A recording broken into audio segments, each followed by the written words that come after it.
Welcome.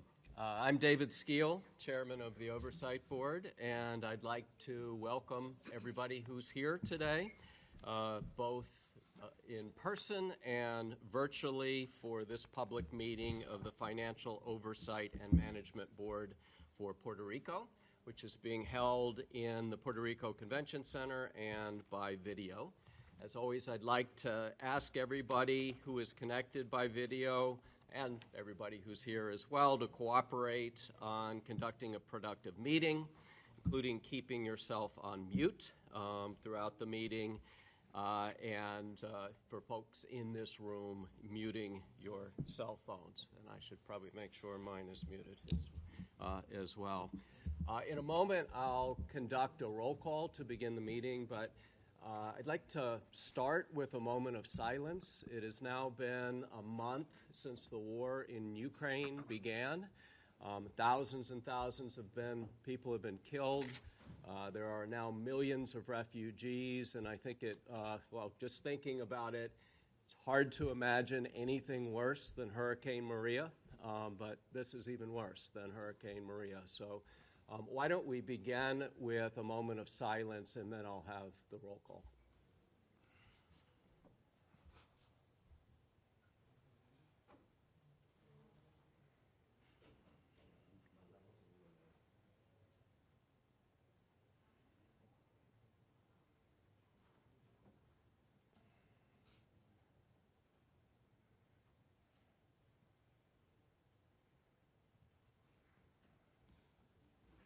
Okay, well, thanks, everybody. And why don't we have our roll call to begin the meeting. First is Andrew Biggs. I don't believe he's on the line. Arthur Gonzalez. Present. Thank you, Arthur. John Nixon. Present. Thank you, John. Antonio Medina. Present. Thank you, Antonio. Justin Peterson. Here. Thank you, Justin. Dr. Betty Rosa. I think not present yet, and I am here, and our ex officio member, Governor Pedro Pierluisi. Present. Thank you, Governor. So we have a quorum, and we can call the meeting to order. As usual, I would like to ask our General Counsel, Mr. Jaime El Khoury, if you would act as Secretary for the meeting. Yes, Mr. Chair.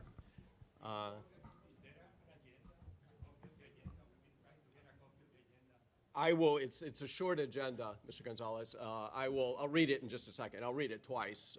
It's a short agenda, so hopefully it's on the website. But I'll read it a couple of times in just a minute. Thanks again to all of you who are here in person, and to those of you who are online listening to the video conference, which, as always, is at our website, www.oversightboard.pr.gov. I'm pleased to say that, as usual, the audio of the meeting is available in English and in a simultaneous Spanish translation and in a sign language translation. If you log in to the English version of the website, you get the thank you, Carlos. You get the English. If you log into the Spanish version, you get the simultaneous translation. Also, as usual, the board will be handling questions and comments from folks who are not physically in the meeting today through a form available on the board's website. So if you use that form, fill it out, submit a question or comment, we will respond to it promptly. For those of you who are here, also, as usual, we'll have a public comment period at the end of the meeting. I'd like to recognize the presence of Omar Marrero, who is the Secretary of State and Executive Director of FOMB. It's nice to have you here, as usual. And if there are any other public officials that I'm not aware of, I'd like to welcome you as well. The meeting today has a relatively short agenda. As I mentioned, I'll read it a couple of times since it doesn't seem to have been made available fully. We'll start with an approval of the minutes of the last public meeting and of executive session since the last public meetings. meeting will have a second, administrative matters, third, contract review, fourth, an update from the executive director, fifth, public comments, and then finally anything else that is brought before us. So the substantive parts of the agenda after the approval of minutes and administrative matters are contract review and a report from the executive director. Our first order of business is to approve the minutes from the last public meeting that was held on February 25, 2022. The proposed minutes are included in the meeting materials. The second set of minutes to be approved are for a series of executive sessions. Those executive sessions were March 4, March 11, March 18, and March 24. Are there any questions about the minutes? Do I have a motion to approve the minutes? So moved. Thank you. Antonio, do we have a second? Second. Thank you, Justin. As usual, we'll have a voice vote. I'll begin by asking for all in favor to say yes. I'll then ask for anybody opposed to say no. And finally, for anybody who wishes to abstain to say abstain. So all in favor, please say yes. Yes. Yes. Yes. Any opposed? Any abstentions? So that motion passes. And then the second item on our agenda is administrative matters. Would anybody be willing to make that motion? Mr. Chair, I'd like to make the following motion. Between the adjournment of this meeting and the opening of the board's next public meeting, the board may consider in executive session any and all matters that it is authorized to consider under PROMESA, including 1, any certification determinations authorized by PROMESA, including certification determinations under Section 206 of PROMESA. 2, any submissions or authorizations authorized by PROMESA. And 3, any filings authorized under Title III of PROMESA. In each case, that are set forth as part of the vote to convene such executive session. The board may also act by unanimous written consent between meetings in accordance with the bylaws, with such consent to include consent by electronic transmission. Thank you, John. Do we have a second? Second. Thank you, Justin. I'll call for a voice vote once again. Would all in favor please say yes? Yes. Yes. Yes. Yes. Any opposed? Any abstentions? That passes as well. Will somebody make the other administrative motion? I move to confirm and approve unanimous written consents adopted by the board since the adjournment of the board's last public meeting, which are listed in Appendix C. Thank you, Justin. Do we have a second? Yes, second. Not sure who was first, but I may make that call. Would all in favor please say yes? Yes. Yes. Yes. Yes. Any opposed? Any abstentions? That motion passes as well. So we'll now move to the substantive portion of the meeting, beginning with contract review. And for that, I will turn it over to our infrastructure director, Mr. Alejandro Figueroa, to present an overview of the PREPA PPOAs, tranche number 1 of, I believe, 6. Correct. Thank you, Mr. Chairman. And good morning, Chairman Skeel, board members, Executive Director Jaresco, Governor Pierluisi, and members of the public.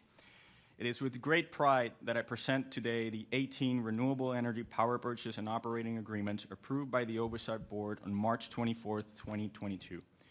The approval of these power purchase agreements is the culmination of an arduous and years-long effort aimed at providing Puerto Rico's residents with access to low-cost, competitively procured renewable resources, and represents the first step towards Puerto Rico achieving its goal of 100% renewable generation by 2050. Puerto Rico currently generates less than 4% of its electricity from renewable resources. Approximately 50% is generated using expensive and dirty fuel oils like diesel and bunker fuel, while 36% is generated using natural gas and 11% from coal. Since 2010, only 250 megawatts of renewable energy has been procured by PREPA, without no meaningful competitive procurement process taking place in the decade since. As a result, while most states and developed countries progressively reduce their reliance on fossil fuels, PREPA failed to make the needed investments to modernize its fleet to be cleaner, more efficient, and based on renewable resources. Over the past years, the Oversight Board has consistently insisted that Puerto Rico can reduce its reliance on fossil fuels and meaningfully increase its share of low-cost, renewable resources by procuring those resources through competitive and transparent processes. For that reason, the Oversight Board welcomed the Puerto Rico Energy Bureau's requirement that PREPA procure over 3,700 megawatts of renewable energy through a competitive process divided into 6 different tranches. The first tranche, launched on February 2021, sought to procure the first 1,000 megawatts of renewable resources. After an extensive and sometimes delayed process, PREPA selected 18 projects representing 844 megawatts of new renewable resources. These 18 projects were selected based on an evaluation that took into account the price offered by the proponent, as well as their technical and financial capabilities and experience in the development of similar projects, ensuring that the selected projects have a real chance of being successfully completed. Each of the 18 projects are also low cost, with average prices that are consistent with certified fiscal plan projections and are lower by as much as 40% than prices reflected in prior agreements proposed by PREPA and which the Oversight Board rejected. If successfully completed, these 844 megawatts of new renewable generation, combined with the 150 megawatts previously approved by the board and the existing operating renewable energy providers, will allow Puerto Rico to achieve 23% of its energy being generated using renewable resources by 2024. In turn, the island's reliance on fossil fuel will significantly decrease, with diesel representing approximately 2% of generation compared to the current 11%. Despite these positive outcomes, much work remains. Puerto Rico must still procure an additional 3,000 megawatts of renewable resources if it wants a chance at reaching its target of 40% renewable electricity by 2025. Similarly, the island must continue to procure and diversify its generation resources if it is to achieve its 100% renewable electricity target by 2050. But the 18 projects approved by the Oversight Board and the 844 megawatts of renewable energy they represent mark a historic and pivotal step in Puerto Rico's path towards energy sustainability and reaffirm the Oversight Board's belief that transparent and competitive procurement processes provide the best tool to achieve the island's renewable energy objectives. It is now up to the government of Puerto Rico, and more specifically, the Energy Bureau, PREPA, LUMA, and other interested parties to leverage this success of the first procurement tranche and deliver to Puerto Rico citizens and businesses clean, affordable, and reliable energy service. I would like to take a moment to thank the board for their support and guidance during this process, and in particular, Executive Director Jaresco, without whom none of this would have been possible. I'd like to also thank the board's infrastructure and contract review teams who worked tirelessly throughout these years to support PREPA and PREP on this endeavor with the hope of building a better future for themselves and their grandchildren. Thank you. Thank you, Alejandro. Does anybody want to make any comments? I'll make just one quick comment, just to underscore what Alejandro just said. This is a very exciting moment. We've been waiting for a long time for this, to have really a big step forward on the march to renewable sources of electricity, affordable contracts that were procured through a state-of-the-art, kind of best-in-class procurement process.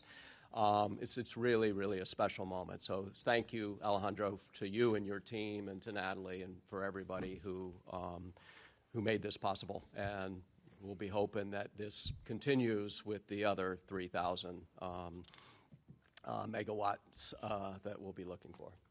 Thank you, Chairman. Any other comments? Let's turn now to the update from our Executive Director, Ms. Natalie Jaresco. Thank you, Mr. Chairman. And as you know, as this is my last status update to the Oversight Board and to the people of Puerto Rico before I step down from my role next week. It's been an amazing 5 years, so please bear with me for just a bit while I review those 5 years. Over these past 5 years, this board has worked intensely with the government, and we've accomplished a great deal towards our mission of creating the necessary foundation for economic growth and restoring opportunity for the people of Puerto Rico. More simply, though, if you ask me what we've collectively achieved over these past years, I would say that we've restored hope for a renewed future to our island and the 3 million American citizens that live and work here. To be clear, Promesa is not a perfect law. It requires cooperation on all sides to make progress.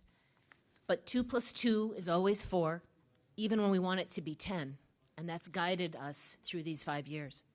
Thankfully, with the Oversight Board's work, with the cooperation of the government, with the cooperation of the governor, a viable path has been laid out to improve the island's finances and its future. The remainder of my update for you today will focus on my perspective, just as I see that, what the Oversight Board's key accomplishments have been and the work that we still have left to do.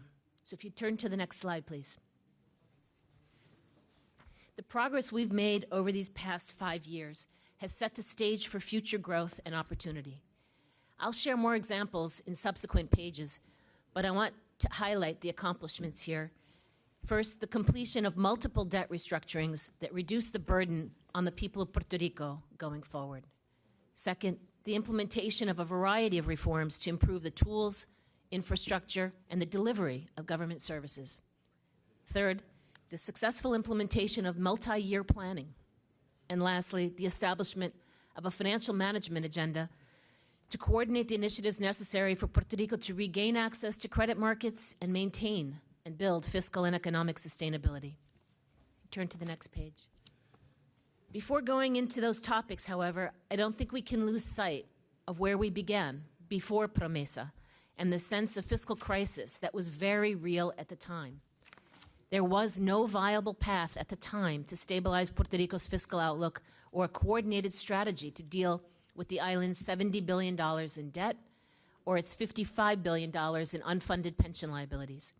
All of us recall the day of the sitting governor at that time when he declared that the debt was unsustainable and could not be paid. Perhaps most worrisome at that time was that more than 10% of the population left the island in search of greater economic opportunity. And go to the next slide. So let me turn now to Puerto Rico's completed debt restructurings, which will enable the island to move from fiscal instability and insolvency into a future of opportunity and growth, because they drastically reduce the amount of debt service to be repaid going forward. The recently confirmed plan of adjustment for the central government's debt was a historic achievement for Puerto Rico, but it was not the first debt restructuring completed over the past 5 years. The previous debt restructurings at the Government Development Bank, GDB, PRASA, PRIFA, and COFINA all laid the groundwork for the central government restructuring. Each of these restructurings contributed to the reduction of debt owed by the government to be paid by the people of Puerto Rico and helped restore market access. The COFINA restructuring, for instance, reduced the amount of debt by 1/3 and annual debt service due by $17.5 billion, generating critical capacity in government. COFINA's success is evidenced by the current active trading and liquidity levels. Similarly, other restructurings provided key benefits in addition to the savings generated. The GDB restructuring saved the people of Puerto Rico an additional $2 billion, while putting an end to much of the shadow financing that was happening across government. And the PRASA restructuring enabled the public corporation to unlock, at that time, more than $400 million in incremental federal funding. These other restructurings led to the successful renegotiation of the central government's debt. And as you know, the central government's plan of adjustment was confirmed and became effective 10 days ago, after long and intense negotiations with creditors that reflected Puerto Rico's constantly changing economic reality. To be clear, successfully negotiating the largest debt restructuring in the history of the municipal bond market required difficult, often painful sacrifices and compromises from all parties. But the new debt structure, which reduces Puerto Rico's central government debt by nearly 80% and saves over $50 billion in annual debt service, lifts an enormous and unsustainable debt burden off the government and off the shoulders of the people of Puerto Rico. The annual debt payments due now are structured as level and predictable amounts, enabling the government to plan and pay for it. Critically, the plan includes a strict debt management policy to limit both the amount and purpose of future debt issuance. This was due to the lessons learned. We studied how we got to this fiscal crisis in order to avoid it happening again. And by maintaining a cash balance going forward, a minimum cash balance, the government will now be able to pay its expenses as they come due. Preserving and protecting the ability to make pension payments in the future is another core element of this restructuring plan. The Oversight Board took its responsibility for protecting the promises made to current and future retirees seriously. That is why the Oversight Board insisted on the creation of a well-funded pension reserve trust that is projected to be funded with more than $10 billion over the next decade. The trust has now been established, and the first $1.4 billion is already budgeted and scheduled to be paid to the trust later this year. It's also why the Oversight Board deposited nearly $1.5 billion into more than 64,000 current and former employees' accounts, into employees that had previously contributed to their own Sistema 2000 pension plans, and to the 36,000 active employees from Act 1 and Act 447 participants that had lost interest in their accounts. With the plan of adjustment having gone effective, more than 20,000 teachers now will have access to the Act 106 defined contribution plans. And Social Security is also automatically being implemented for all teachers under 45 years of age, and those over 45 years of age have already received their election ballots to decide whether they wish to participate in Social Security or not. Simply put, the plan of adjustment, while it required real sacrifices from all parties, lifts a weight off future generations of Puerto Ricans, preserves and protects pensions to the best ability possible, and prepares Puerto Rico for economic growth. I want to show everyone graphically how meaningful and important these collective debt reductions have been. On the left side of your screen, what you're going to see in the dark blue is what was recently confirmed in the Commonwealth Plan of Adjustment, reducing the amount of outstanding debt by nearly 80% going forward. But when you look at it together with all of the other previously completed debt restructurings, and you look at the completed debt restructurings to the right, you see how drastically reduced the government's debt burden is, over half. On the right side, what I wanted to show you is that the reduction in total debt is not the only benefit, but the government will also benefit from the fact that total debt service due each year as a percentage of its own source revenues has gone down from 25 to less than 7%.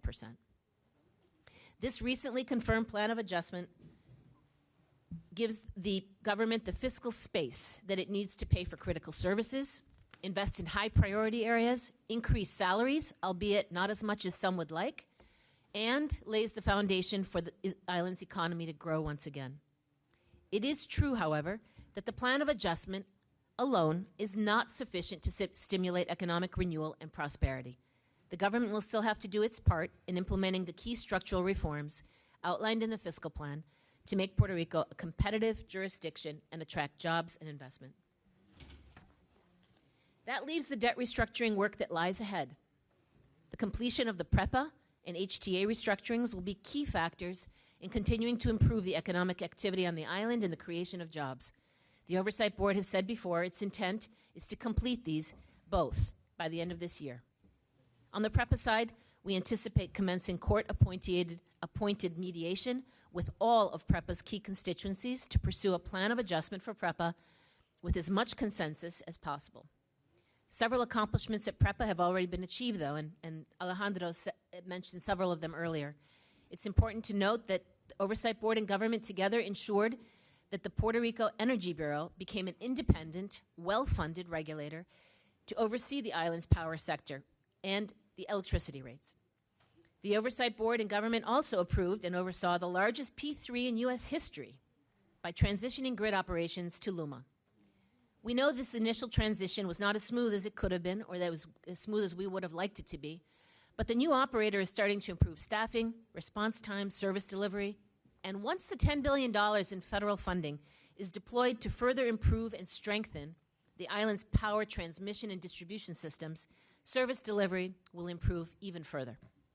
PREPA is also in the process, as we just discussed, of awarding, PREPA is also in the process of awarding another P3 to transfer PREPA's legacy generation operations to a private operator.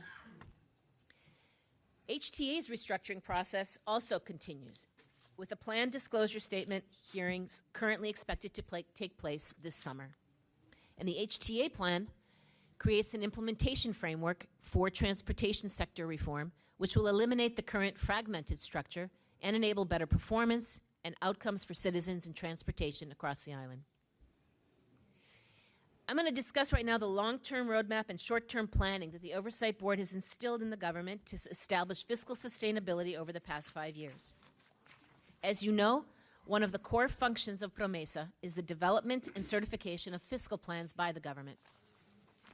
The certified fiscal plans the board and the government have worked on together create frameworks for improving the delivery of services in critical areas like human capital and welfare, education reform, ease of doing business, energy and infrastructure reform, amongst other areas. And these plans enable the government to move beyond tactical, day-to-day decision-making and focus on government transformation. They provide a roadmap to equip the island's government with the focus it needs to provide the services residents require in a way the government can afford. The reality is that not all the fiscal and structural reforms required in the fiscal plans have been embraced and completed on the timelines that were initially set forth, but many transformative elements of these plans have indeed already been accomplished, and many more are in progress. One core element of the fiscal plans is that they tie directly to an annual budgeting process as required under PROMESA.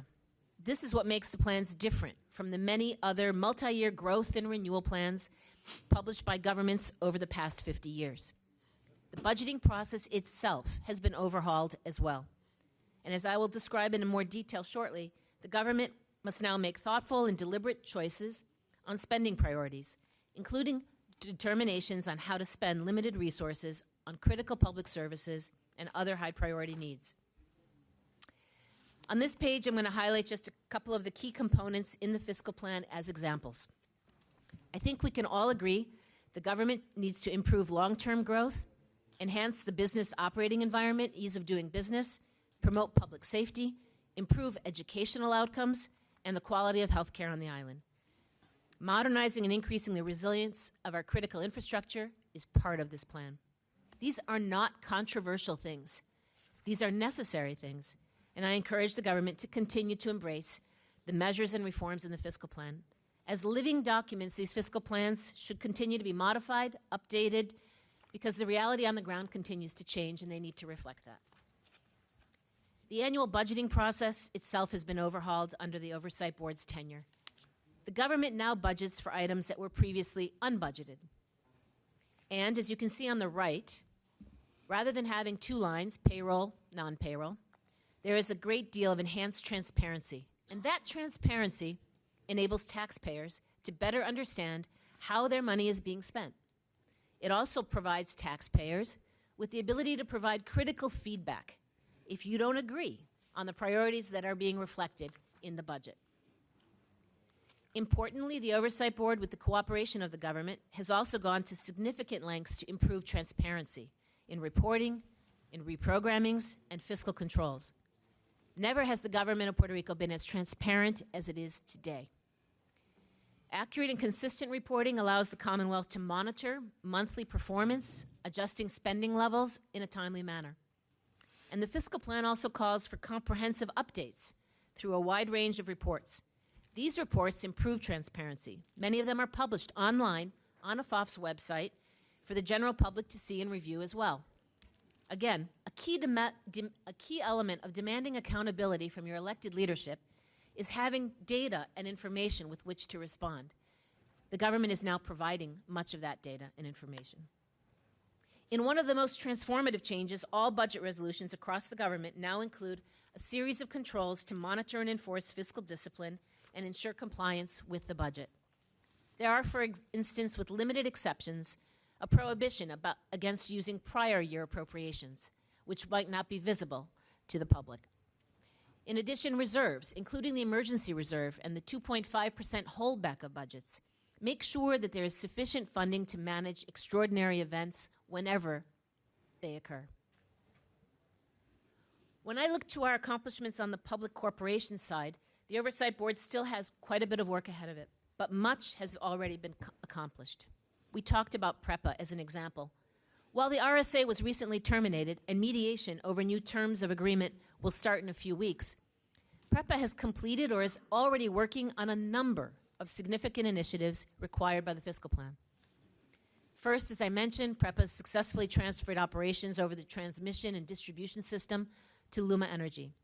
Second, the Oversight Board with the Governor facilitated the establishment of that new regulator in the power sector, PREB, as we described, giving confidence to investors and ratepayers that their PREPA rates are going to be properly formulated.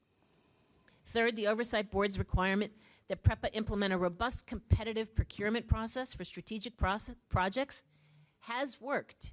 It's resulted in PREPA finally pursuing the competitive procurement of renewable projects that Alejandro presented today. They've also launched the first comprehensive competitive procurement process for fuel since 2017. That is a first. And they've achieved meaningful savings in healthcare costs. These may sound like small changes, but these are substantial changes in the way PREPA has begun to operate. And fourth, the Oversight Board has supported moving the energy system to renewables, approving multiple PPOAs to further accelerate the transition towards these resources. PRASA has made significant progress. The debt reprofiling at PRASA generated significant savings, enabled the entity to access more than $400 million in incremental federal funds that will be invested into the water system, which the people of Puerto Rico depend on so tremendously. Since that reprofiling, 2 refinancings of the debt have been completed, reducing debt service even further by an incremental $1 billion through 2047. The money not paid on that debt that does no longer has to be paid goes instead into the water system of Puerto Rico. The certified fiscal plan and budget at PRASA provide the pathway for sustainable financial operation and continuous delivery of major new capital improvement. Modest rate adjustments at PRASA have yielded nearly $300 million since 2018 in additional revenues, and these have helped stabilize and bolster PRASA's cash reserves, allowing PRASA to manage various operating funds, improving its liquidity and their ability to plan. While there's more left to do, the master meter and loss prevention work at PRASA is already underway. HTA, similarly, is working on a number of reform initiatives. The Oversight Board has laid out a future vision for Puerto Rico's transportation sector that enables better performance, conditions, reduces congestion, all that serve as a foundation for economic growth and citizens' better experience in life. While the transportation sector reform blueprint laid out by the board hasn't been fully enacted, the transformation is in motion, including plans for clear separation of toll and non-toll assets. PRITCO's completed a number of reforms as well. PRITCO was created to foster economic development in Puerto Rico by attracting investment, by creating jobs in a variety of industries, including manufacturing, information technology, and life sciences. With over 1,500 industrial property units, PRITCO is able to provide attractive office space and facilities to businesses that support economic growth on this island. And the 2021 fiscal plan for PRITCO established several initiatives to ensure that PRITCO is able to even more successfully manage its real estate portfolio. The Oversight Board supported PRITCO in its development of a capital expenditure study so we could figure out what the deferred maintenance that was required for properties in the portfolio. And finally, we're working with PRITCO on a divestment plan to identify properties that are underutilized or could be sold to reduce the strain on the finances of PRITCO. The goal for UPR, for the University of Puerto Rico, is not only one of fiscal sustainability, but also of academic strength and leadership, and it always has been. It's why since our first fiscal plan, we ensured that the funds budgeted and available to the University of Puerto Rico were there to increase financial support to faculty and student services. We continue to encourage UPR to redouble its efforts to improve fiscal governance and controls, especially in the back office consolidation that would enable resources to be prioritized on teaching rather than on bureaucracy. UPR was not completely funding its pension plan, and through the certified budget, we've identified a method to reform the pension plan and ensure its funding. Also, creating a financial needs-based scholarship and making sure that unused prior year funds were allocated to benefit students. A request recently to increase salaries at the medical science campus was received, and we've identified the funds with the government to increase the salaries by 20%, including additional funding for accreditation needs. And we've encouraged, and continue to do so, the development of programs between UPR and the Department of Education, such as tutoring for students from the Department of Education, training and seminars for government employees and non-teaching staff, and conferring credits to teachers at the Department of Education. My hope is that UPR will start to transform and embrace the reforms in this fiscal plan, which are designed to facilitate back office consolidation while keeping the focus on high-quality educational achievement at all of its 11 campuses. CRIM, the island's property tax system, is the lifeblood of municipal governments, and municipal governments are the lifeblood of providing critical services to the residents. Over the past 5 years, the Oversight Board has worked carefully and closely with CRIM to try and enhance the island's property tax system and property tax compliance, while working with municipalities to ensure adequate funding of PAYGO, Medicaid, and settlement of all the past due payables that built up over years. Through the certification of the CRIM fiscal plan and our Section 205 recommendation letters to the former and to the current governor, the Oversight Board has provided the government with a detailed roadmap to develop and overhaul the property tax system into a tax system that incentivizes business development and levels the playing field among the island's residents, all while providing greater resources to municipalities who, again, are critical to the services required by the island's residents. While working with the Oversight Board, CRIM has acted in just the last year to collect, on behalf of the municipalities, nearly $200 million of past due tax debts, some dating back more than 20 years. Furthermore, the Oversight Board's collaboration over the last 2 years with CRIM has resulted in identifying incremental revenues that could enable municipalities to fully repay the Commonwealth of the approximately $200 million of delinquent PAYGO and Medicaid that went unpaid after the passage of Act 29. Through proactive efforts and the establishment of a collaborative working relationship, I'm confident that CRIM is now well positioned to develop and administer a more modern, more fair, more equitable tax system for the benefit of the island's municipalities and its residents. Bear with me. I know this is long, but it's the last time. I'm going to spend a few minutes on a series of the Oversight Board's lesser known but critically important achievements and activities over the past several years. I mentioned that one of our critical successes was creating more transparency in government. There is significantly more reporting on liquidity, budgets, and other sources of intergovernmental spending. The government is now tracking and consolidating balances from more than 2,000 bank accounts in a centralized manner.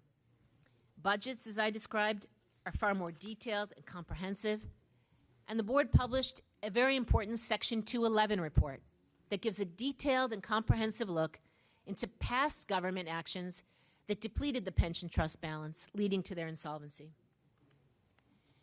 Another area of great success was the work that we did closely and collaboratively in a working group with the government, with the private sector NGOs, with the legislature, on a greatly expanded EITC, Earned Income Tax Credit, on this island. The EITC is a refundable tax credit for low to moderate income working individuals and couples. It is a very powerful tool to bring people into the formal workforce.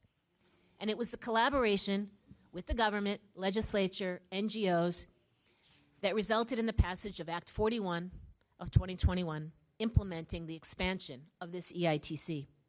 Under the new expanded program, more than 400,000 families will receive a benefit of up to $6,500 annually, with most of that cost being paid by the federal government. In the table on your right, you can see the dramatic increase in not only the maximum benefit, which is going from the red line to the blue line, but also the widening of the people that receive the maximum benefit. That latter point is shown by the wide horizontal blue line. Simply stated, this is a very attractive time for people to join the formal workforce. This enhanced benefit is not offered on a temporary basis. It's enacted into law and will be offered to all workers that qualify, lifting household income and stimulating economic growth going forward. Another little-known work that we've done in collaboration with more than 20 government agencies, the Oversight Board has geolocated and mapped nearly 10,000 government-owned real estate and land holdings. These holdings are shown as dots in the map. The property locations, the ownership, the building characteristics are all now available to the government in an online digital dashboard tool, an example of which is shown here at the bottom of the page. Having these characteristics, knowing the location, the square footage, but also knowing the leases that are attached and the characteristics of those leases. By integrating the real estate and land holdings with demand drivers, this tool will help the government think strategically about how to use its properties and land holdings held by multiple agencies to stimulate economic growth and development. The next one I'll remind you of is the Tax Expenditure Report. And with the Oversight Board's encouragement, the government's published 2 tax expenditure reports designed to show all of the government's foregone revenues. We spend a lot of time talking about the budget, the general fund budget of some $12 billion a year, $13 billion a year. The annual tax expenditure report is about $21 billion a year. It's of equal, if not greater importance, for us to know what's in it. This annual tax expenditure reporting is critical for fiscal accountability. The government's most recent report represents a major effort, very high level of comprehensiveness. Albeit there may be some omissions that still need to be worked on, it makes significant improvement over the 2017 report. The most recent report shows there are at least 424 tax expenditures offered by the government with total foregone revenues of some $21 billion. And the analysis shows that Puerto Rico's aggregate level of tax expenditures greatly exceeds the amount of federal tax expenditures and those offered by every other state. Going forward, I continue to encourage the government to regularly evaluate its use of tax expenditures for their intended purpose and direct cost. Tax expenditures are an important economic development tool, but they should be analyzed periodically to eliminate non-productive, inefficient, duplicative, distortionary, and unnecessary tax expenditures. Most importantly, for the tax expenditure report to really be of value to you as managers in government, it needs to be timely. And so I urge you to review the process and integrate this on a timely basis into your budget and fiscal planning process. Finally, on this page, I'd like to show you how we've been actively engaged with the executive branch and the legislative branches on reforming regulations to make them consistent with the various fiscal plans and to provide scoring meaning provide the projected cost of dozens of proposed pieces of legislation.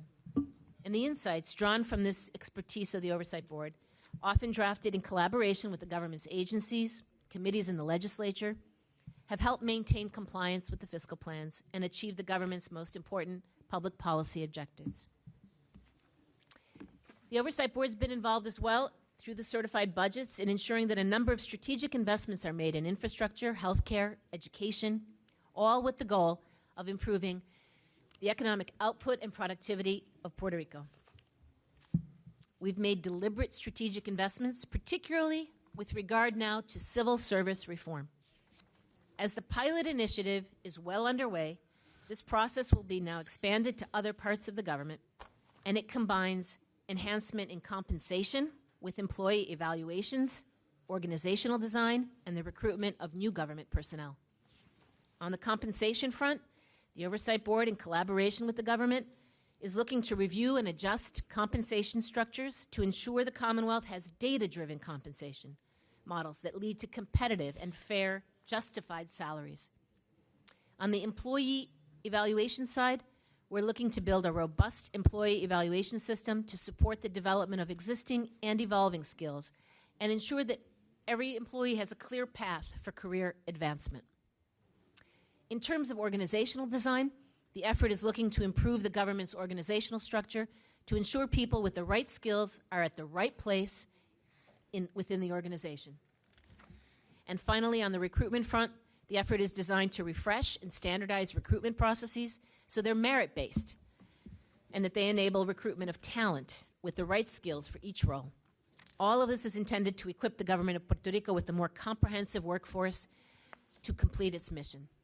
Over the next couple of weeks, Hacienda and OGP, the Office of Management and Budgeting, the two pilot agencies, will be revealing their new redesigned organizational structures.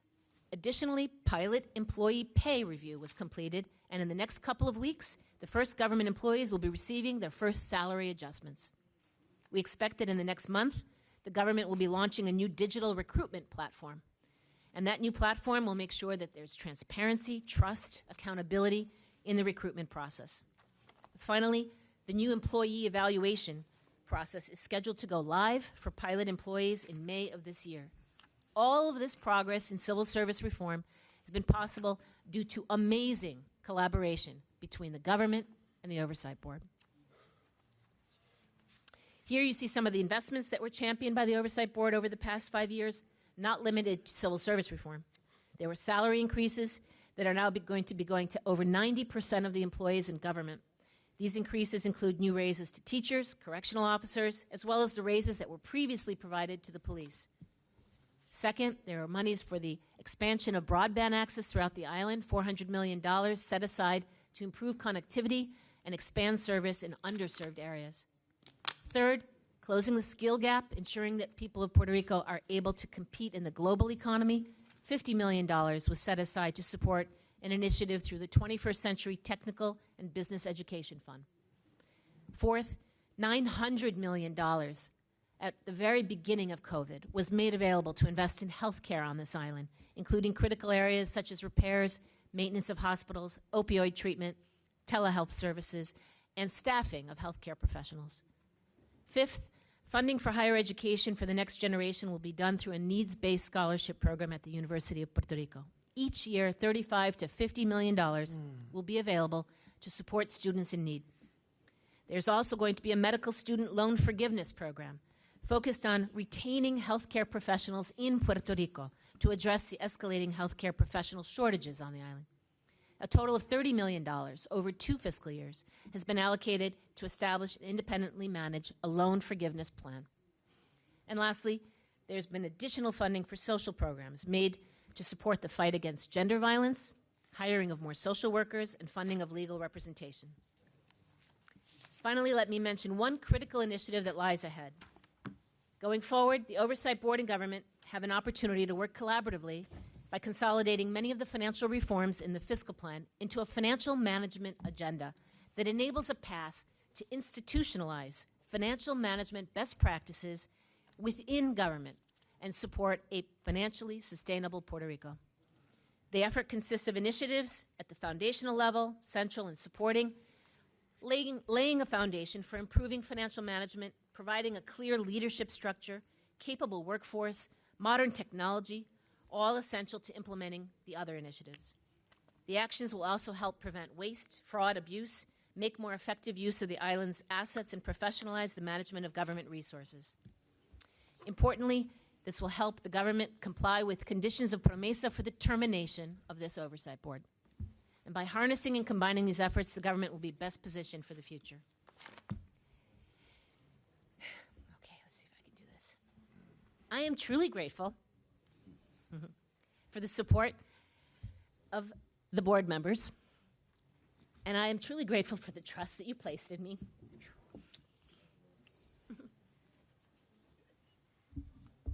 Together, I think we've done a remarkable amount of work over the past 5 years, even in the face of hurricanes, earthquakes, pandemics, multiple changes in government at the executive level, the local level, the legislative. I'm extremely thankful for the support of Governor Pierluisi, Secretary of State Madero, the legislative leaders, House Speaker Hernandez, Senate President Dalmau, and all of the other government executives and employees that work passionately, day in and day out, to make Puerto Rico a better place to live and constantly set in motion a better future for all. I'm also grateful for those who have come before this group of government employees and previous governors.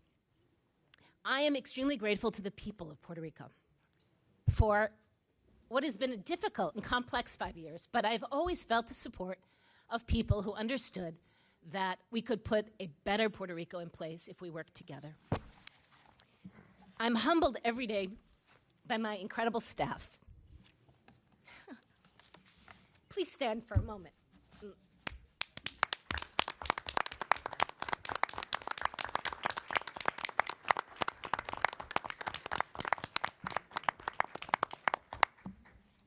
These people do the hard work at the Oversight Board, and they support our important mission. I may be stepping down next week, but I know how remarkable each and every one of you is and how you've dedicated yourselves to the Oversight Board's mission and to Puerto Rico's future, and I am extremely grateful. Thank you all. I'm going to take a moment to also thank the people of Puerto Rico, the governor, the Speaker, the President of the Senate, the business community, for enormous support of Ukraine and Ukrainians at this hard time. I appreciate your executive orders, the lighting of Fortaleza, of Capitolio, of Distrito in blue and yellow, and Popular. I have received thousands of messages from residents of this island, and I cannot tell you how warm it made me feel to know that you were praying for the people of Ukraine and for peace. And I continue to ask you for those prayers because we continue to need them. Let me end where I started today. The journey towards Puerto Rico's economic renewal and growth is underway. It's happening right now. And hope has been restored. I look forward to nothing but the brightest future for Puerto Rico in the years to come. Thank you, Chairman Skill. Thank you, Natalie.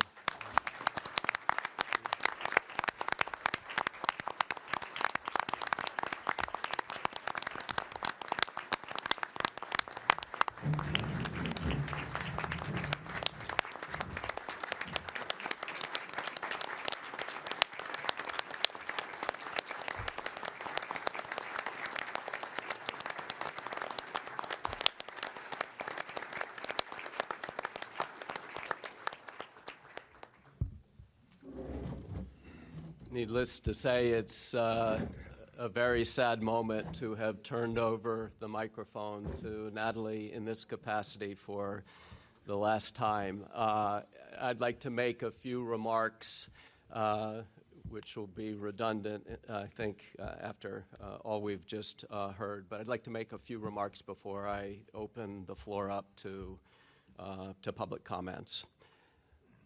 When the 6 other original board members and I were appointed to the Oversight Board back in 2016, we very quickly hired outside lawyers, strategic advisors, and a general counsel. But we spent months, as a few people in this room know, we spent months trying to find an executive director. Although we interviewed some very impressive candidates, none seemed quite the right fit for the job. They didn't have the right skill set, they didn't have the right temperament, or they were too closely identified with one political party or the other. Then we were told to talk to Natalie. Natalie was thousands of miles away at the time and just a little bit busy. After graduating from DePaul University and from the Kennedy School at Harvard, and then working in the State Department in Washington, Natalie had spent most of the next 25 years in Ukraine, a country most of us knew just a little bit about before the last month, and we all know a lot about now. She had started out in Ukraine as chief of the economic section of the U.S. Embassy. After the Ukrainian Revolution of 2014, the new prime minister asked Natalie to be Minister of Finance. She was an obvious choice, given her skill set, but there was one small problem. Natalie wasn't a citizen of Ukraine. Fortunately, that problem was easily solved. They quickly made Natalie a citizen, and she took over as Minister of Finance. During Natalie's tenure as Minister of Finance, She arranged for a $40 billion loan from the IMF. Ukraine was in financial distress then, as Puerto Rico has been here. The $40 billion loan was the largest ever IMF loan at that point in time. In addition to arranging that loan, she achieved a major restructuring of Ukraine's debt, a 20% haircut after the largest bondholder had insisted there would be no haircut at all. She had recently stepped down as Minister of Finance when we contacted her.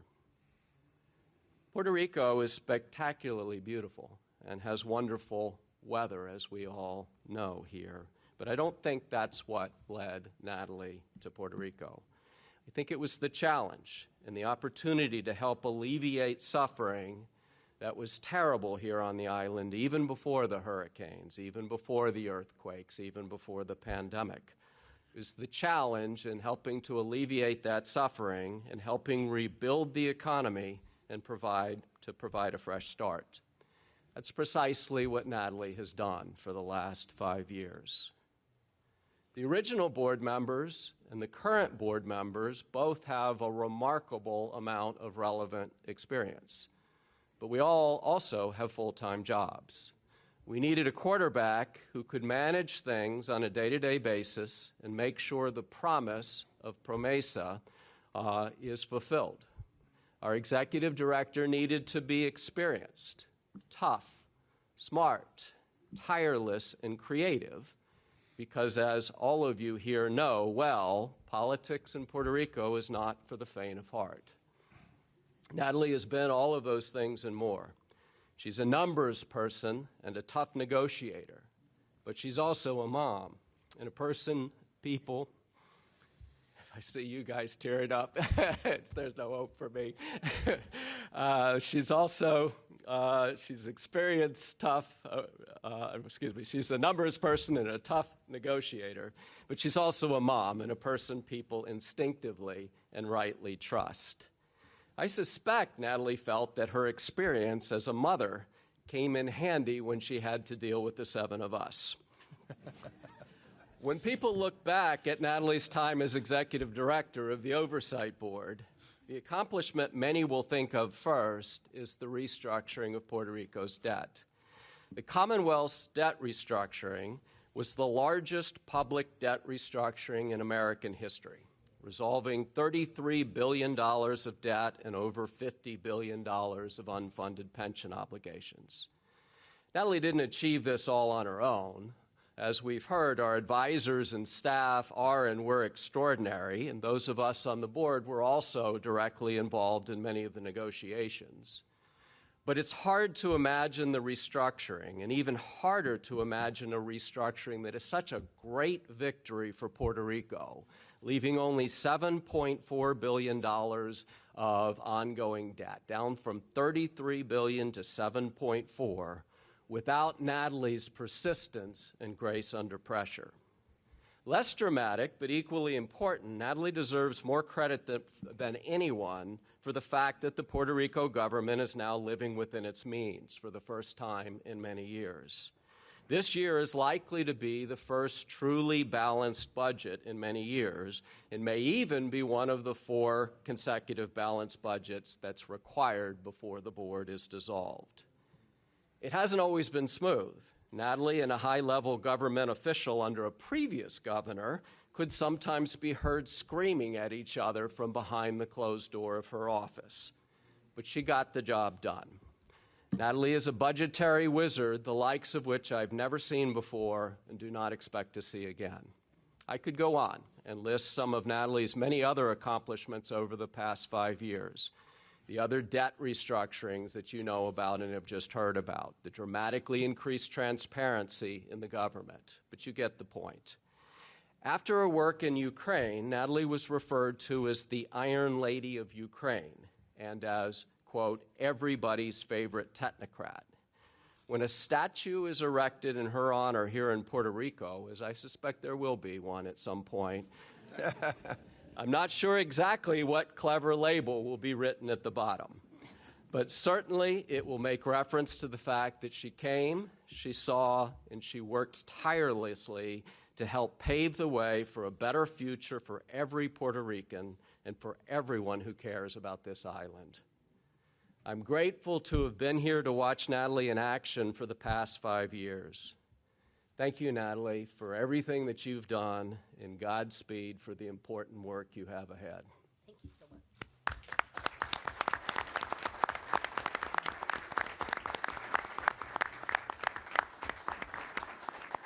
Does anybody else want to make any comments before Antonio? I'll be very brief, but and I think I've told Natalie all of this before. But I think, as the local member of the board, we all need to be really thankful as Puerto Ricans to Natalie Jaresco. She did come to Puerto Rico, a place that she didn't know, and committed herself to truly change the landscape of the financial structure of Puerto Rico. I think that she's definitely one of the most intelligent, bright, and committed people that I've ever known, and incredibly skilled in managing multiple priorities and multiple different pressures from different sides. We have not always seen things in the same way, but I can say that we've definitely been able to resolve any differences, always in a very polite and a positive manner. I admire what Natalie has been doing over the last few weeks in terms of really getting involved and helping the people of Ukraine. And I know that we will see great things being accomplished by Natalie in the future. But I think we have been honored, and we as Puerto Ricans need to be grateful for her commitment to Puerto Rico. And we might not always agree on the outcomes and the board and this and that, but certainly people like Natalie are hard to come by. And we really have had the privilege of her leadership for the last few years. Thank you. Thank you, Antonio. John? Natalie, I would just say well done. You are an all-star. And I'll tell you that, as I've told you in the past, I've had the opportunity of working with some very sound professionals, and you're right at the top of that list. The work that you've done here in Puerto Rico, while not understood by many, will create a positive lift for Puerto Ricans for generations to come, multiple generations to come. The trajectory that you've helped reestablish and the baseline that you've brought this place to is one that will be built on, and one that will ultimately, if we continue to execute on what the groundwork that you've laid, will benefit people into the future. I know as I get around the island, one of the things that's very top of mind to Puerto Ricans is they want an environment where their kids can live and prosper. They want to be able to have employment. They want to have stability. They want to have employers come to the island. And the work that you've done so tirelessly with your staff and with your team is nothing but amazing. And I know there's been quite a bit of controversy with the junta. I know that, we take a lot of blame for a lot of things. But I think that when you look down the road 10, 20, 30, 40 years, the junta is going to be thought of as a group that came in under the direction of Natalie Jaresco that really created a new Puerto Rico going forward. And I just want you to know that as a fellow government employee for many years, you are phenomenal. You build a phenomenal team. I'm sorry, I get emotional. You build a phenomenal team that, as I met with them, they're very passionate about the work that they do. And they're not easy jobs. But they work tirelessly because they believe that what they're doing is for the well-being of the Puerto Ricans, of all Puerto Ricans. And I just really have one of the greatest fruits that you're leaving is the team that you built.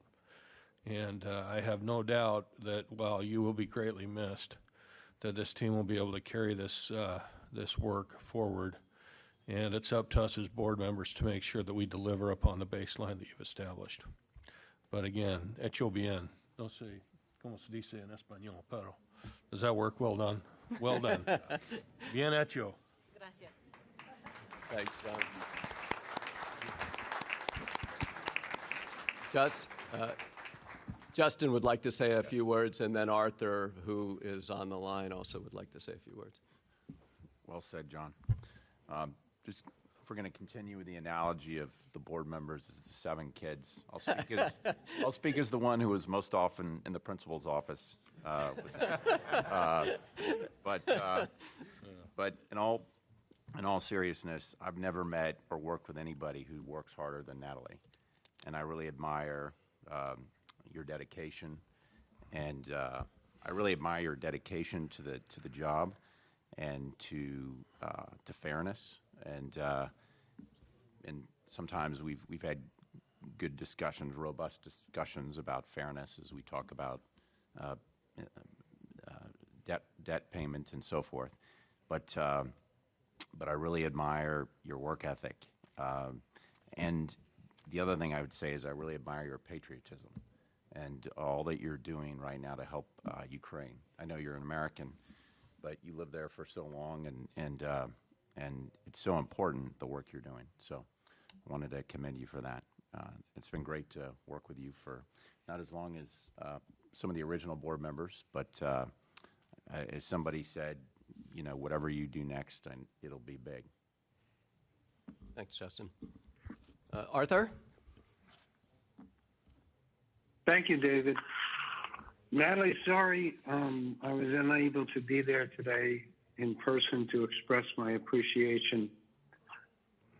Please accept, though, my sincere gratitude personally and in my capacity as a board member for all you have done. You have given every ounce of your effort, energy, skills, and very being to advance the mission of this board. Simply said, thank you, Natalie. Thank you, Jeff. Thank you. Thanks, Arthur. Yeah, I would like to.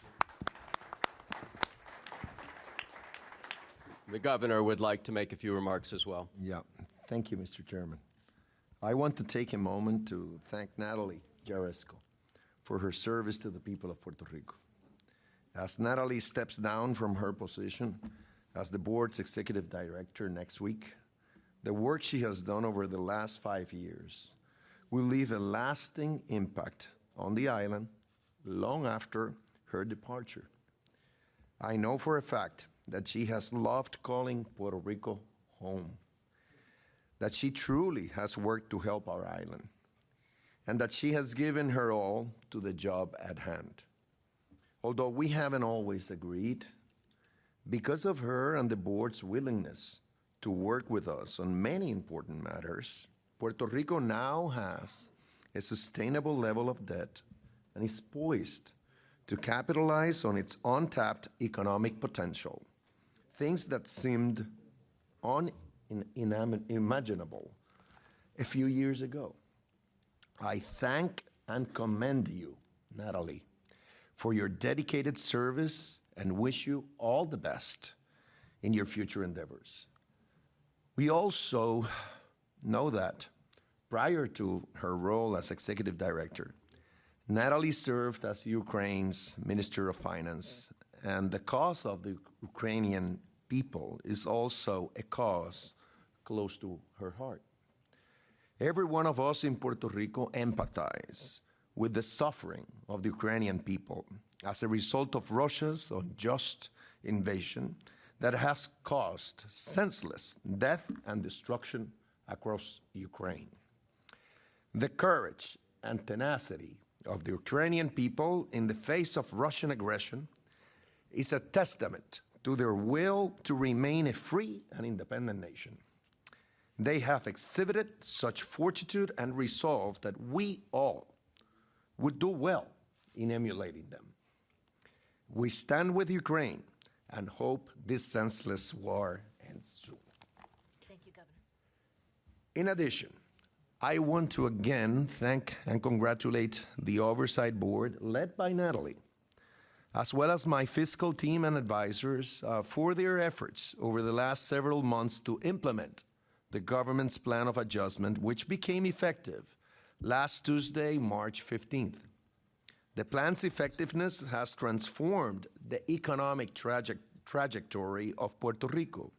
It provides a fresh start for us to build a thriving economic environment for the future while establishing guardrails to prevent the policy mistakes of the past. Our efforts to build a better Puerto Rico do not conclude with the end of the government's bankruptcy. We are all also working together diligently on an HTA plan of adjustment and on negotiating a restructuring plan for PREPA. I believe we all understand that the ultimate goal of each of these restructurings is to allow the elected government to run itself in a fiscally responsible manner without the need for the Oversight Board. The work is not over, but we are getting closer every day to that goal. As we embark on a new era for Puerto Rico, we have new opportunities and a chance to refocus our approach to the challenges ahead. Now, more than ever, it is increasingly critical that the board and the government work collaboratively to implement economic development and structural measures that will enhance Puerto Rico's economic prospects and attract new investments. The success of our combined endeavors will depend on our ability to work together and, more importantly, are seeking common ground to creatively craft fiscally responsible solutions to the challenges that lay ahead. Over the past year, we have been able to agree on many things, and we have worked together to resolve difficult and complex issues. As a matter of fact, the majority of the government of Puerto Rico fiscal plan is the product of consensus. We were also able to achieve changes to the plan of adjustment that eliminated proposed cuts to pension benefits so that needed legislation was passed. We also took on the task to ensure better treatment to police officers whose retirement was disproportionately affected and reached a beneficial compromise. We also worked to move away from reductions in the public workforce that were impeding government execution to give way to strategic hiring, pay scale adjustments, and a civil service reform. These and other efforts will help our government rise to the challenges ahead. As I have previously stated, my administration responsibly evaluates all good ideas, including those proposed by the Oversight Board, that benefit the people of Puerto Rico. We have had differences of opinion on particular policies, and it is important to note that if we are to effectively implement new economic measures, which is in all of our best interests, then we must continue to cultivate the ability to speak frankly and adapt to changed circumstances. My administration is committed to implementing initiatives that truly set us up to succeed. The 3.3 million people who live in Puerto Rico deserve that we work collaboratively to address the challenges constraining their daily lives. However, I will say that as we move away from bankruptcy, it is indispensable that the board respect the elected government's public policy vision. Constantly changing circumstances require us all to think beyond the confines of the fiscal plan alone. The better we can develop quality communication regarding the implementation of necessary initiatives and measures, the more successful both the board and the Puerto Rico government will be. A prime example of such unpredictable circumstances is the current energy crisis, which is directly impacting the people of Puerto Rico because of an imminent substantial rate increase for electricity and gas prices on the island and the world. The terrible events in Ukraine and resulting impact were not caused by operational inefficiencies at PREPA or any government policy. They are wholly outside the government's control. The current energy crisis constitutes an unforeseen event whose long-term impact in the local economy is similar to that caused by any natural disaster. We must address this crisis with creative and collaborative solutions. As I stated in my letter to the board yesterday, I firmly believe that one such solution is to allow the government access to the central government emergency reserve fund to mitigate any significant rate impact. And if we have to amend the current fiscal plan, let's do it. We share the Oversight Board long-term goal that public corporations should be self-sustaining and sufficient, but the board's refusal to grant the government access to the emergency reserve fund respectfully is wrong.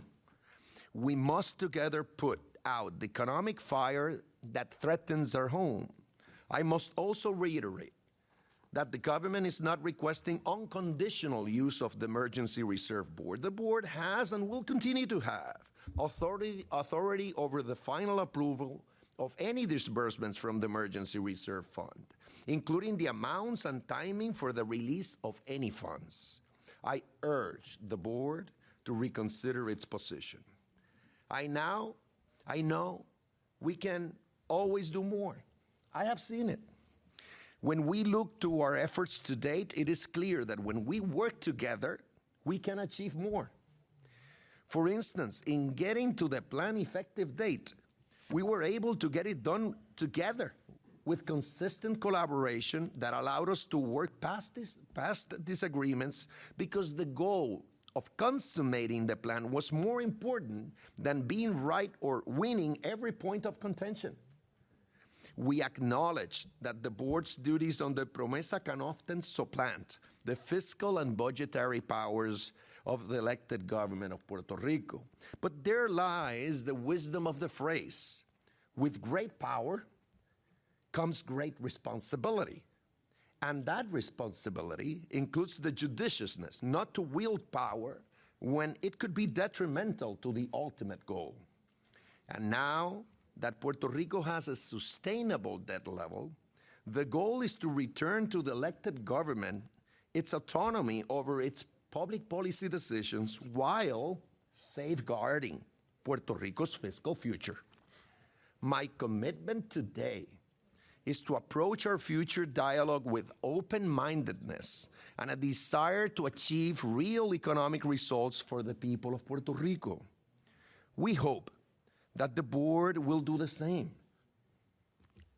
Thank you, Natalie, once again, for your service, and I look forward to working with the next and hopefully last executive director of the board.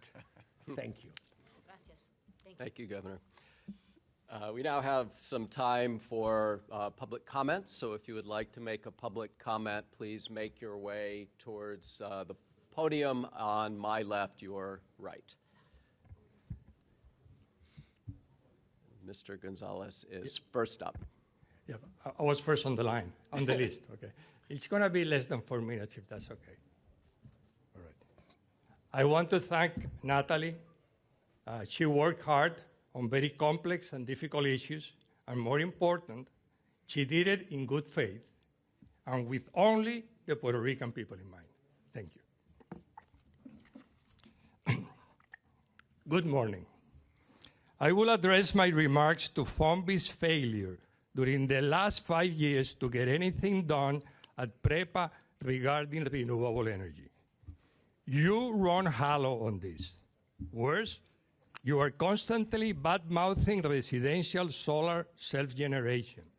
That needs to stop. Go ahead. Okay. I got a smile out of you. Okay. Regarding the utility-scale renewable projects you promote, no new utility-scale renewable project has been built since 2017. Nor, I fear, will any new one in 2022. All you have done is for the existing ones to take a haircut, make us lose money, to benefit only lawyers and consultants. What utility scale PV has achieved so far is 7 farms with 170 megawatts, an investment of $340 million, and 80 permanent jobs. While distributed generation PV, by the end of this year, will have achieved 70,000 installations with 525 megawatts of capacity, 700 megawatts of storage. This is $2.5 billion of private investment, and we have created, this industry, 10,500 jobs. Regarding fairness, you also argue that fairness to all can only be achieved by utility scale. Again, you're wrong. All that is needed to acquire a PV solar system is a FICO score of 630. The average FICO score in Puerto Rico is 690. With 630, you have 0 upfront payment and 25 years to pay for it. This is not a socioeconomic issue. This is a credit worthiness issue.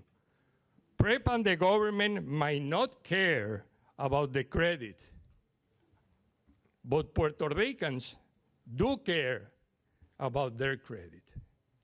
Don't throw the Puerto Rican consumer under the bus to make PREPA look good. You have achieved nothing at PREPA, yet you continuously go out of the way to badmouth distributed generation solar systems. And I will not make a rebuttal to Mr. Figueroa's presentation. Mr. Figueroa claimed to date that 4% of PREPA energy is from renewable sources. He is wrong. Unless FOMB and PREPA appropriates the renewable attributes that belong to the distributed generation solar generators, okay? You have taken the regs of DG, of distributed generation PV generators, but you have refused to pay for them. Finally, Mr. Figueroa, your great pride presentation was a deja vu of the FEMA Cobra Dog and Pony Mission Accomplished public meeting held in this same forum in 2018. Mr. Figueroa, you need to get real. Thank you very much. Thank you. You most certainly may.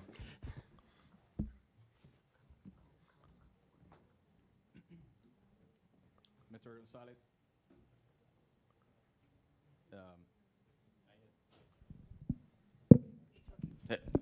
No, thank you. Mr. Rosales, thank you for your comments. I'd like to first address in terms of what are the board's achievement with PREPA. I think the board has achieved a great deal in restructuring PREPA operationally, certainly. Just the fact that LUMA has taken over responsibilities for management and operation of the grid is an incredible step forward in the future of the energy system. And it particularly benefits the efforts and the public policy on the island of promoting distributed generation at residential levels. One of the singular achievements of LUMA over since June of last year when they formally took over was to increase the number of interconnections to the system from distributed generation panels. I believe in about 6 months they interconnected 12,000 new systems and cleared an impressive backlog of years worth of interconnection requests from distributed generation resources that were just simply held back by PREPA. So, in fact, the board's efforts to transfer operations over to a private knowledgeable operator that is incentivized to comply with the energy public policy is an improvement, is an achievement, and it benefits the industry, the distributed generation industry on the island. I'd like to also point to your comment on the 4% of generation. As we well made it clear on the presentation, the 4% only includes utility scale generation. We're not including in those numbers any generation related to distributed generation, Mr. Gonzalez. And just lastly, I'd simply like to state that I agree, and I think the board agrees, that there has been a delay in the development of renewable resources on the island, DG or utility scale. And that is one of the main things that the board identified when it came in, and it looked at the problem of the energy system, and it realized that Puerto Rico was living in the past. And since then, it took the steps to change the way PREPA operated, change the way the government approached dealing with that problem, so that new resources could be procured competitively at the lowest possible cost, so that new resources and new contracts were not the result of backdoor negotiations. They were part of a transparent process. And also to make sure that the industry could grow organically and in a way that serves the interest of residential customers individually and of the system as a whole. And it took a while, it took time, it took longer than the board would have hoped. But as we said in our presentation, this is a historic achievement. It paved the way for more generation to be procured and installed. And it's not in lieu of distributed generation. It is in addition to distributed generation. Those two resource alternatives should work together to provide Puerto Ricans with a reliable, safe, affordable, and resilient system. So I think it's important to understand that it is a historical step. It is a step that we should all be proud of. And as I said in my statement, it is now up to all the relevant parties to leverage that so that we can achieve the future that Act 17 and the energy policy provides for, and that, frankly, all Puerto Ricans deserve. So, once again, we thank you for your comments, but we do believe that this is a definite step forward. Thank you. Thanks, Alejandro. And Antonio wanted to say a few words. Yes, thank you. Mr. Gonzalez, first of all, thank you for your leadership. I believe that what you're doing in terms of your business, your company, along with my friends at CESA, are significantly important for Puerto Rico and its future. I do greatly appreciate your perspectives and bringing points of views that might be different than other points of views that might be stated in these meetings. But I do believe that you play together with your segment, industrial segment, a very important service to our economy. I will state it again, I've said this before, I am for green energy. I am in favor of solar and all other renewables. And I believe it's the right path forward for Puerto Rico to move away from the older types of generations that are certainly not efficient and to move into a greener future. I also believe that the energy costs in Puerto Rico are an absolute burden to our economy, our businesses, and our people. We are all paying way too much money for energy. Those are facts. However, today I would have to say we're very proud to, as a group, as a board, together with PREPA, and I'm going to commend Alejandro for the leadership, because today we actually have made a difference. We have approved the first tranche of projects that will not be available overnight. But the fact that we have approved these projects, now we have at least a first tranche of solar energy projects that are going to be developed over the next few years towards those goals that we share of having a green energy distributed source over the future. However, we cannot walk away from our past. We owe over $9 billion, 9,000 millones de dólares, to unsecured creditors at PREPA, to people that lent their money such that we could have oil when PREPA didn't have a credit, as you mentioned, to be able to pay, to purchase fuel, and to bondholders. Not only that, we owe close to $4 billion to our pensioners, and the pension plan at PREPA is significantly underfunded. I believe we have a responsibility to those people as well. Therefore, these are the difficult choices and the difficult issues that as a board we need to deal with. We have three clear groups that we need to balance. We have creditors and people that we owe money to, we have pensioners, and we have the consumers. We did have an RSA that recently the governor canceled because really there was no other choice at this point. So we're back to the negotiation table. We will work tirelessly to try to get the best deal possible for the people of Puerto Rico, balancing the interests of our consumers, our pensioners, and the people that lent the money over many years to our power company. Thank you. Thanks, Antonio. Do we have other public comments?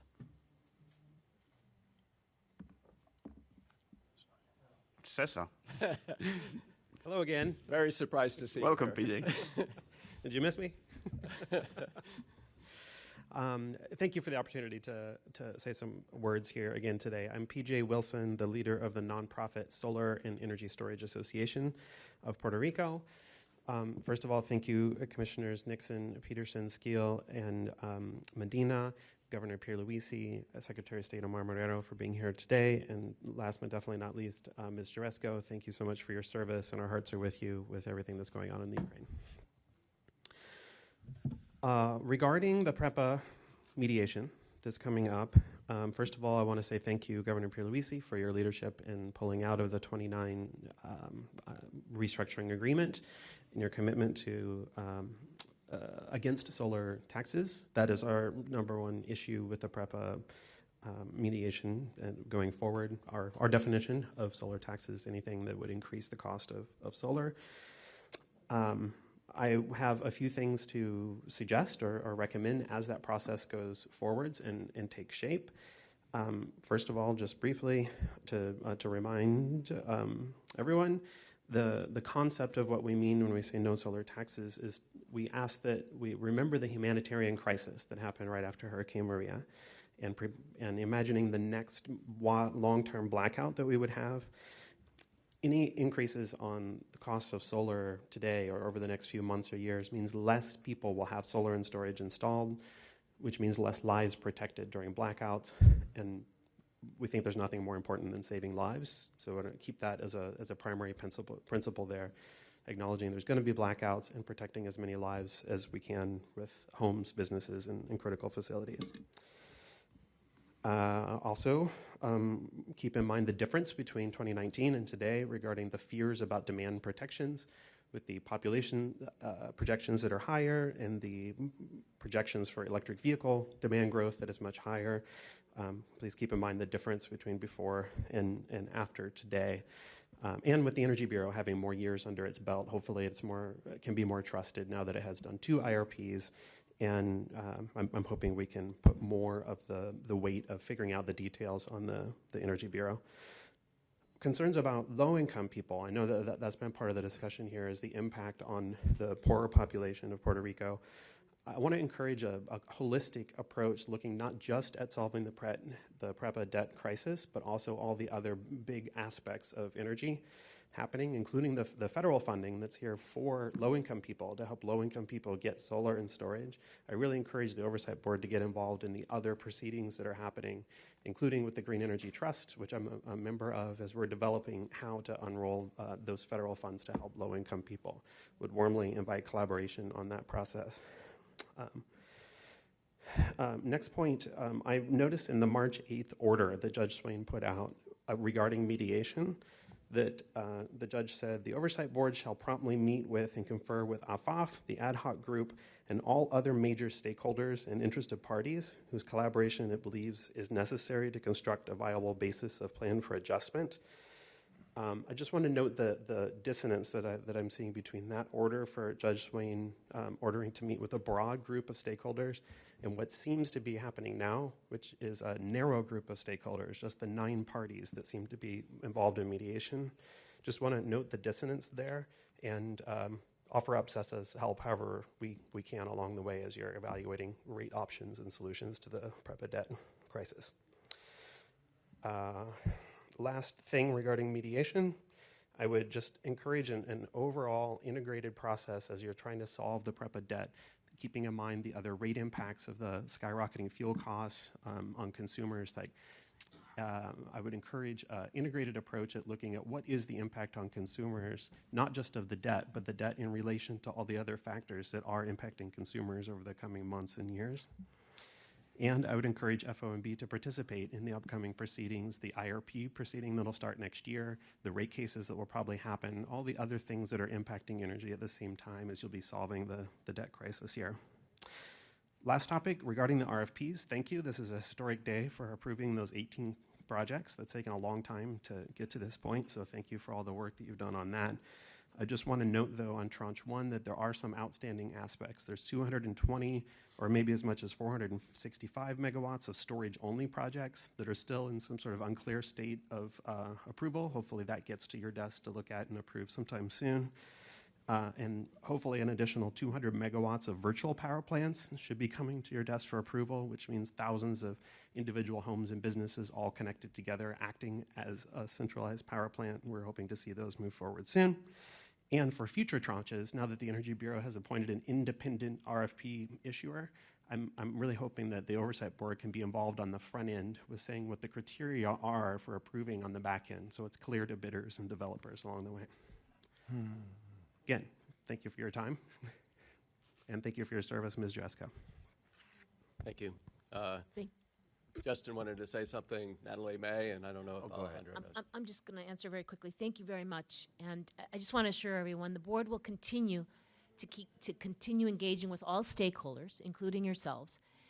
In mediation, in the beginning, we start with the principles. It's just the way that the court works, the way the mediation works. But we will always continue to work with all stakeholders to keep in touch and to hear out and to discuss at the appropriate time and in the appropriate fora with all the stakeholders. Natalie, do you want to say anything, Alejandro? I'll simply, very briefly, just say that yes, the battery storage contracts and the virtual power plant contracts are still pending PREP approval. So once that is, dependent on the decision that PREP makes, those are, I suppose, the contracts that PREPA will elect to submit to the board. And when submitted to the board, which they have not yet been submitted, but when submitted to the board, we will review them as we have with any other contract in the past. Thank you. Thanks, Alejandro. Thank you, PJ. I was actually looking forward to today's meeting because I thought you and Victor would be so happy about all the renewable projects we've approved. There's some good news. We're happy about the good news. Exactly. That's good. Not to beat a dead horse, because I've made this point before, but just for review, there's no such thing as a solar tax. There is a charge to be connected to the grid, and it allows everybody to be connected to the grid. And when we approach mediation, as Natalie said, we are going to include all stakeholders. And I'm very focused personally on the stakeholders who have not been paid anything for 8 years by PREPA. That's an injustice, and PREPA needs to pay its debts. Thanks, Justin. Thank you, PJ. Any other public comments?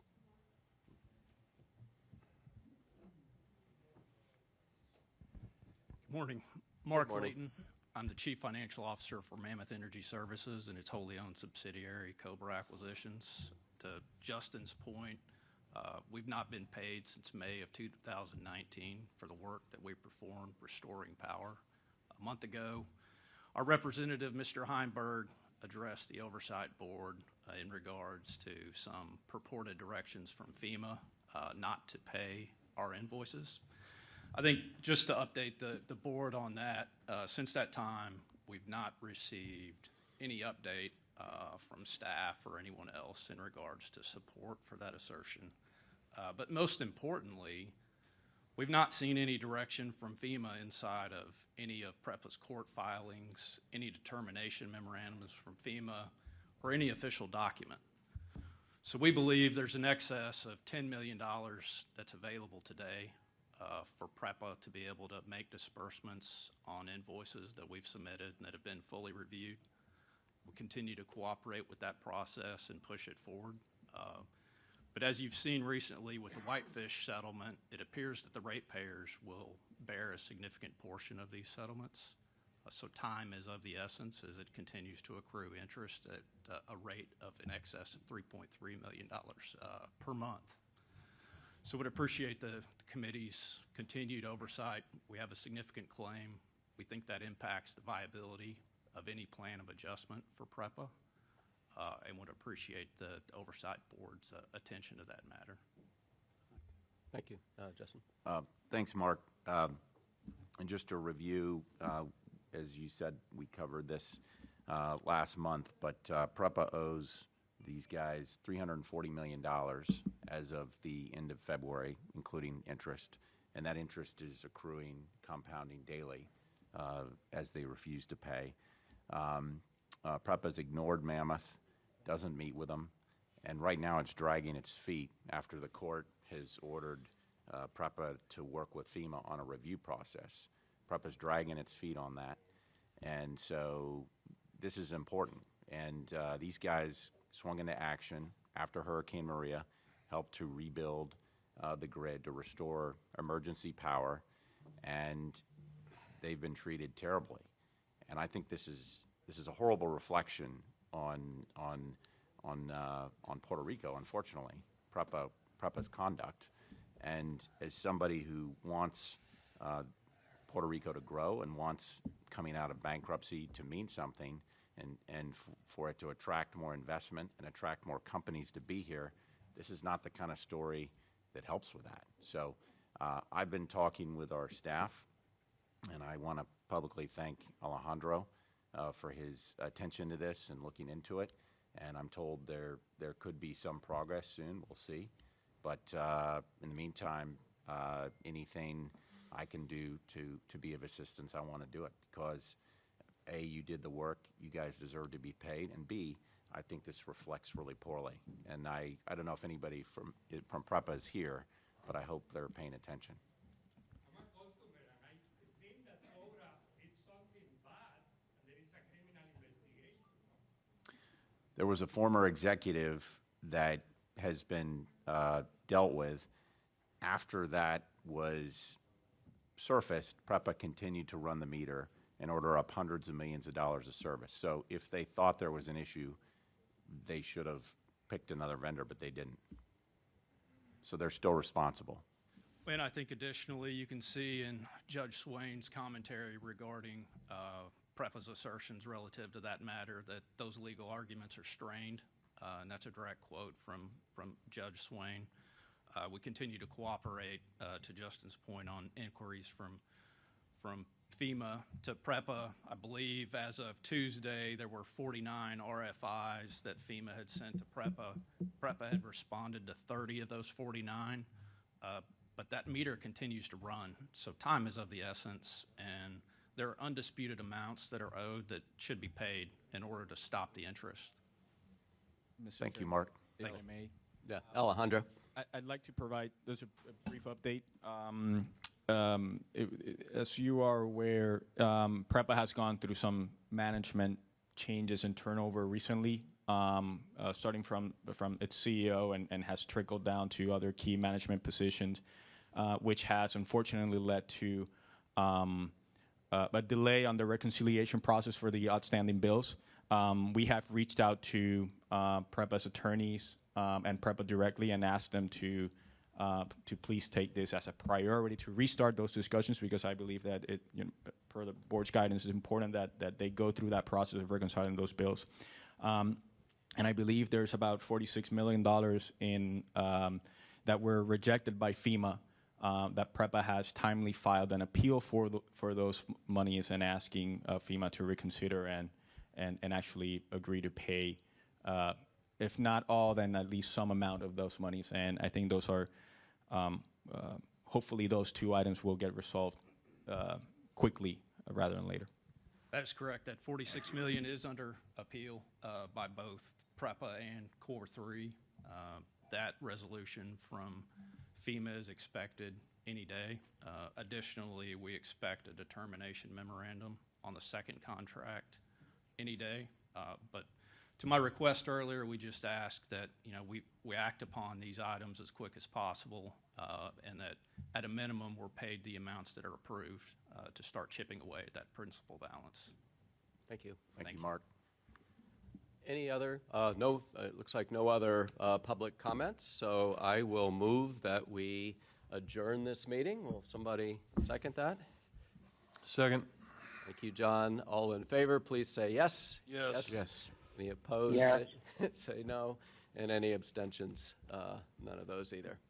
So thanks, everybody, for a sad but celebratory meeting. And we'll, per usual, have a press conference that will begin a few minutes from now.